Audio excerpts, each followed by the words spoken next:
in Washington State, Oregon, Hawaii, and Anchorage, Alaska. I'm in the Stewart office, Stewart, Florida, on the East Coast, in the Atlantic Center. We have 2 attorneys there, and myself as Director of Development and Paralegal.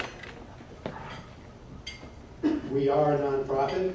We don't receive any government funding. We got absolutely not a penny of stimulus money here. And our strength really comes from the generosity of our donors. And we've got many donors in this room, and we appreciate your long time and continuing support. We have 21 full-time attorneys nationwide. At any one time, we usually have about 200 active cases. We litigate in state and federal courts. And this is something that just absolutely amazed me. PLF has participated in every major takings case in front of the U.S. Supreme Court in the last 30 years. Every one, either as direct or as amicus. And speaking of amicus, the attorney that's in charge of our office in Stewart just turned 30. He has written 10 amicus briefs that have gone to the U.S. Supreme Court. 30 years old. We're Florida's only full-time litigator for property rights, individual liberties, and limited government. We have some bumper stickers back there that say no big government. It's got a circle and a line through it. They've been very popular, so help yourself to those.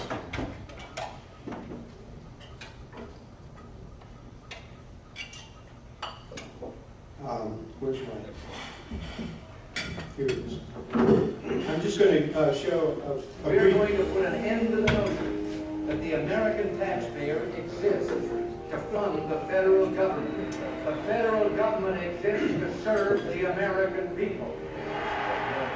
I never meant to go into politics, but back in the 1960s when I began, it seemed to me that the government was taking more of our money, more of our options, and more of our freedom.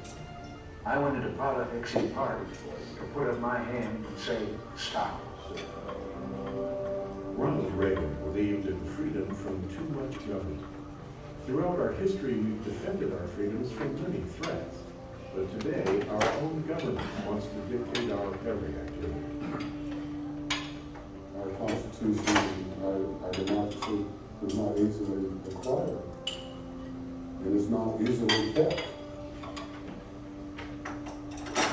The Civic Legal Foundation came out of Ronald Reagan's welfare reforms in 1971. Ron Zimmer became the Deputy Director of Social Welfare. He was in charge of the legal work implementing the welfare reform program. Then when he left the government, he left to help found the Civic Legal Foundation.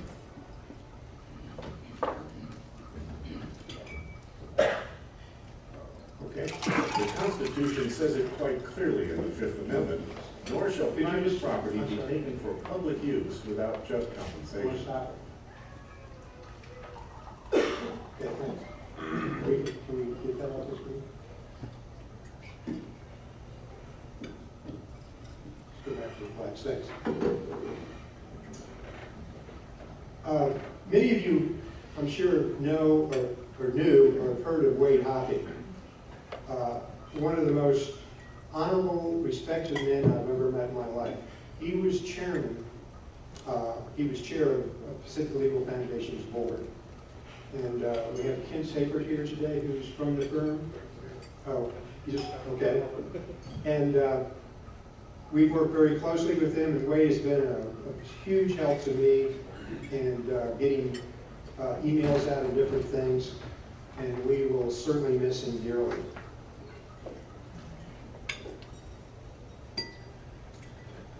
One of the things about the Fifth Amendment that amazes me is it's only one sentence long. It has 3 semicolons, but it still covers 5 basic rights, one of which is, of course, eminent domain. I just want to tell you a quick story, and then I'm going to bring Jim up here. My favorite case, you all heard of the Perdido Key beach mouse? This Perdido Key is a key off of the panhandle of Florida. And when Hurricane Ivan came through several years ago, the U.S. Fish and Wildlife Service went out to the island and trapped these mice before the hurricane. They removed them to a captive breeding facility in South Carolina. And you know what mice do? There was a lot of mice when the hurricane was over. So they returned them all to the Key, and they declared virtually the entire Key an area of critical habitat. We representing the Fisher family, whose house was virtually destroyed. They wanted to rebuild. Fish and Wildlife Service kind of sent a letter to the county officials. Probably be a good idea if you don't issue any building permits here. So then we have a case where they couldn't get a building permit. We unfortunately just lost this case, and I'll let Jim get into it. But it really had to do with they had not exhausted all of their administrative remedies. That is, they didn't go out and hire architects and engineers and builders and all this stuff and actually go apply for a permit and then get turned down. So they would have spent God knows how many dollars to go through this for no reason, because they would have been turned down anyway. And these administrative takings that are going on across the country are really very, very frightening, because the government is taking property without using eminent domain where we're entitled to be compensated for that taking. Our Director of Litigation, Jim Berlin, I'm sorry. My notes disappeared in cyberspace last night, and so far Scotty has not beamed me down. I stayed out of prison for the last 55 years. Oh, that's right. You may have seen his picture in the post office. That was his most famous case, was to get his photograph removed from the U.S. Post Office. He's a graduate of Hamilton College in New York, majoring in geology and English. Received his Master's of Science from Brown University in Geological Science. Then he went to work as a geologist in Tucson. And he, I guess, decided that there weren't very many faults in Tucson. He better go to California, where there were plenty of faults in the Earth's crust as well as within the government. So he decided he needed a law degree, went back to law school, received from Arizona College of Law. He's been with PLF since '83. His cases involve regulatory takings, environmental and land use regulations, eminent domain, and Indian law, he was up. In 2001, he successfully argued a leading property rights case, Palazzolo versus Rhode Island. And he's done a lot of litigation, as they say. Jim is arguably the most, what are you? The most, no,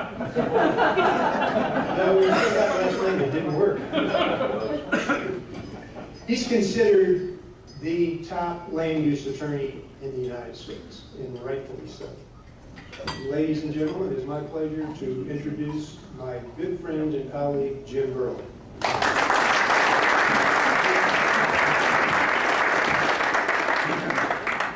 Actually, there are a lot of really good land use attorneys sitting in this room, and I don't want to take any of their thunder away.